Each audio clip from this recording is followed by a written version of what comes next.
تعمیراتی منصوبوں میں خرد برد کیس میں عدالت نے فواد چودھری کو رہا کرنے کا حکم دے دیا۔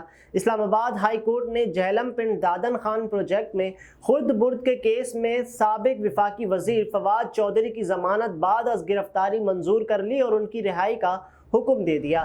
چیف جسٹس عامر فاروق اور جسٹس طارق محمود جہانگیری نے درخواست ضمانت پر سماعت کی۔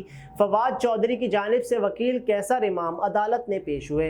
وکیل کیسر امام نے دلائل دیے کہ 18 دسمبر 2023 کو وارنٹ گرفتاری جاری کیے گئے۔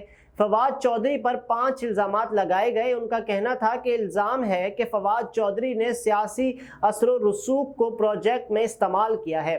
پروسیکیوٹر رافع مقصود نے عدالت کو بتایا کہ ہمارے پاس گواہ ہے جو کہتا ہے فواد چودھری نے 50 لاکھ روپے رشوت لی، جس پر چیف جسٹس عامر فاروق نے استفسار کیا کہ 50 لاکھ روپے نیب کے دائرہ اختیار میں کیسے آتا ہے۔ نیب پروسیکیوٹر نے موقف اپنایا کہ کیس ابھی انکوائری سٹیج پر ہے، مزید تفصیلات حاصل کر رہے ہیں اور تمام متعلقہ اداروں کو لکھ رہے ہیں۔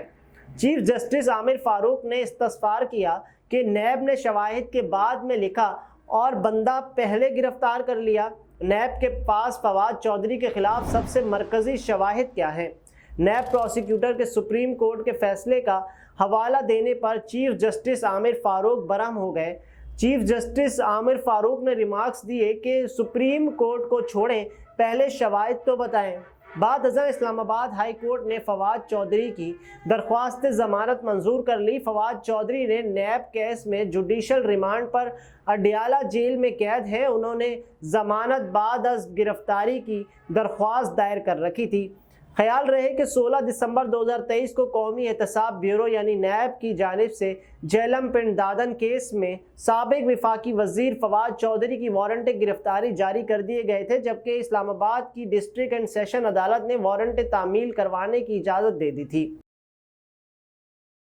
20 دسمبر کو اسلام آباد کی احتساب عدالت نے پنڈ دادن خان جہلم 2 رویہ سڑک کی تعمیر زمین کی خریداری میں خرد برد سے متعلق کیس میں سابق وفاقی وزیر فواد چودھری کا 9 روزہ جسمانی ریمانڈ منظور کرتے ہوئے انہیں نیب کی تحویل میں دے دیا تھا۔ بعد ازاں 30 دسمبر کو عدالت نے پنڈ دادن خان جہلم 2 رویہ سڑک کی تعمیر زمین کی خریداری میں خرد برد سے متعلق کیس میں سابق وفاقی وزیر اور پاکستان تحریک انصاف کے سابق رہنما فواد چودھری کا 6 روزہ جسمانی ریمانڈ منظور کر لیا تھا۔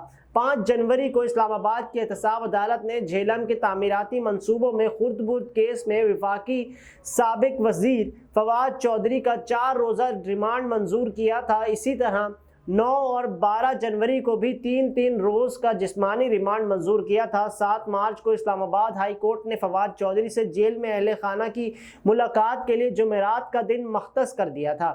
11 مارچ کو اسلام آباد کی احتساب عدالت نے جہلم میں تعمیراتی منصوبوں میں خرد برد کے کیس میں سابق وفاقی وزیر فواد چودھری کے جوڈیشل ریمانڈ میں 26 مارچ تک توسیع کر دی تھی۔